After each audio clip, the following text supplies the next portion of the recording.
स्वागत है। आज हम भारतीय संविधान के एक बहुत ही ज़रूरी हिस्से की गहराई में उतर रहे हैं। ये है भाग 5, जो संघ यानी यूनियन सरकार के बारे में है। और ये अनुच्छेद 52 से लेकर 151 तक फैला हुआ है।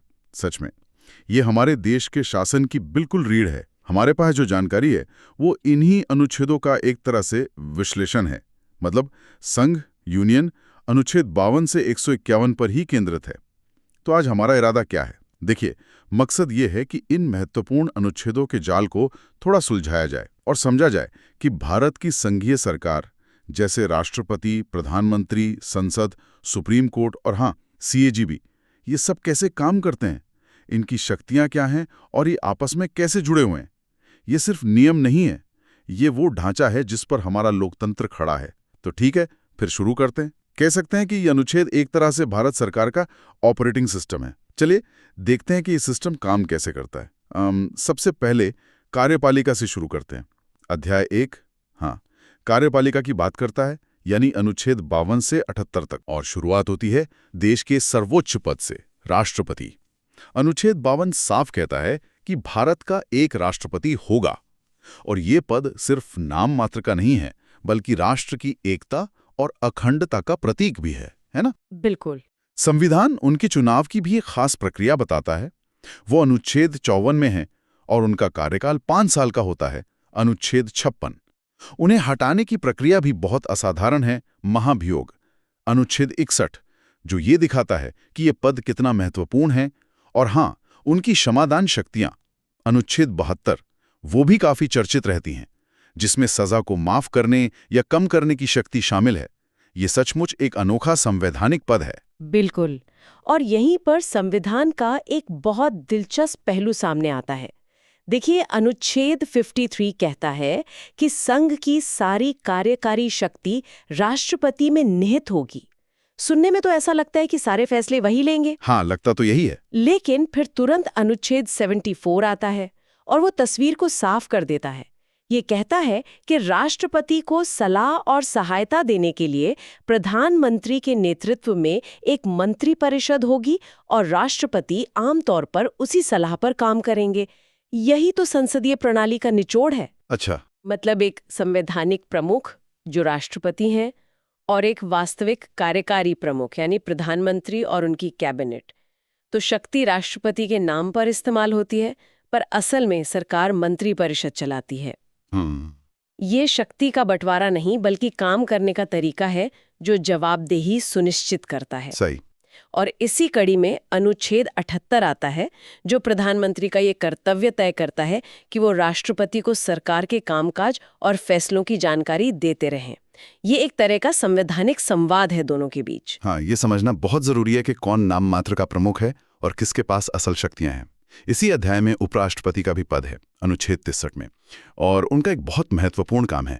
वो राज्यसभा के पदेन सभापति होते हैं, अनुच्छेद 64। जी हाँ, पदेन सभापति, यानी वो सीधे तौर पर विधायी प्रक्रिया का हिस्सा बन जाते हैं।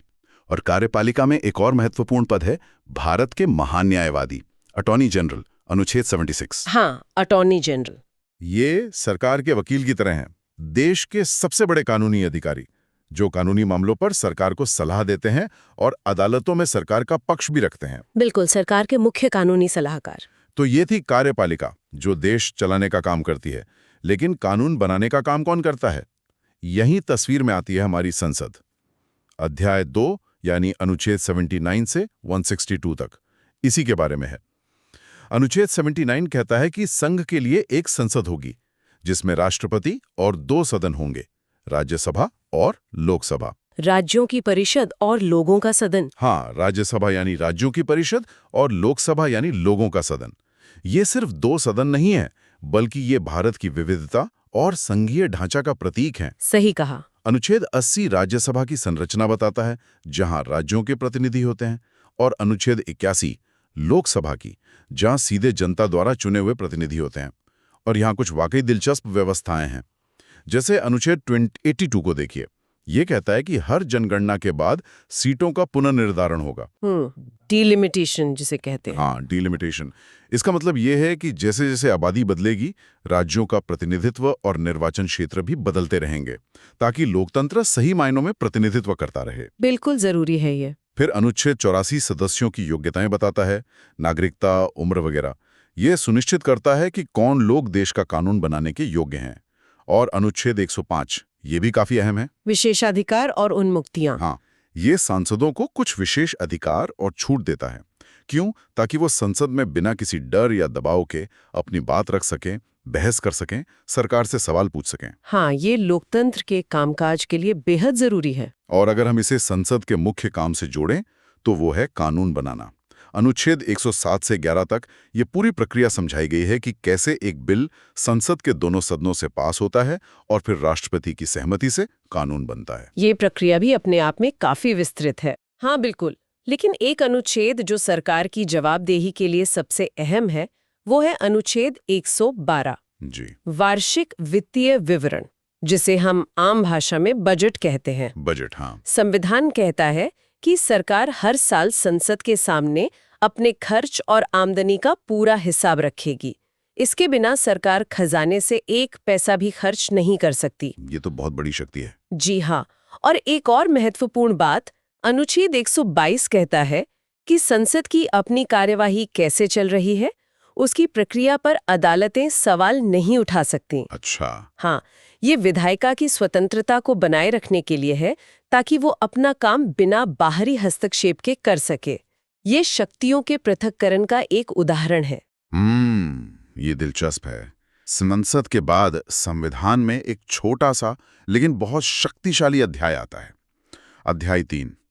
इसमें सिर्फ एक अनुच्छेद है, 123, और ये राष्ट्रपति की विधायी शक्तियों के बारे में है। ये सुनने में थोड़ा अजीब लग सकता है ना, कि कार्यपालिका के प्रमुख के पास विधायी शक्ति। हाँ, ये एक असाधारण शक्ति है। ये अनुच्छेद राष्ट्रपति को अध्यादेश यानी ऑर्डिनेंस जारी करने की ताकत देता है। हाँ, और इसे समझना जरूरी है कि इसकी जरूरत क्यों पड़ती है। मान लीजिए संसद का सत्र नहीं चल रहा है और देश के सामने कोई ऐसी आपात स्थिति आ गई जिस पर तुरंत कानून बनाने की जरूरत है। जैसे कोई अचानक आई आपदा। हाँ, या कोई और जरूरी मामला। अब संसद को बुलाने में समय लगेगा। ऐसी स्थिति से निपटने के लिए ही संविधान राष्ट्रपति को अध्यादेश जारी करने की शक्ति देता है। ये अध्यादेश बिल्कुल संसद के कानून की तरह ही प्रभावी होता है, लेकिन ये स्थायी नहीं है।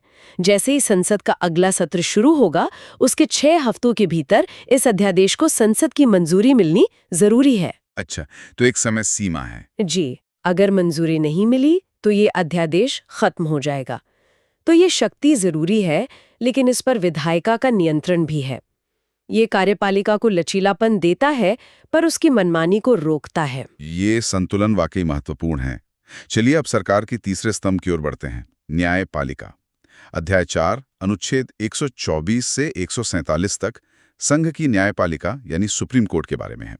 अनुच्छेद 124 सुप्रीम कोर्ट की स्थापना, उसकी संरचना और जजों की नियुक्ति की बात करता है। ये हमारे देश की सर्वोच्च अदालत है। हाँ, शीर्ष अदालत। इसकी शक्तियों की बात करें तो ये बहुत व्यापक हैं। जैसे अनुच्छेद 129 इसे अभिलेख न्यायालय यानी कोर्ट ऑफ रिकॉर्ड बनाता है, जिसका मतलब है कि इसके फैसले नजीर की तरह काम करते हैं और इसकी अवमानना के लिए सजा दी जा सकती है, कंटेम्प्ट ऑफ कोर्ट। बिल्कुल। अब फिर अनुच्छेद 131 है, जो सुप्रीम कोर्ट की मूल अधिकारिता यानी ओरिजिनल जुरिस्डिक्शन तय करता है।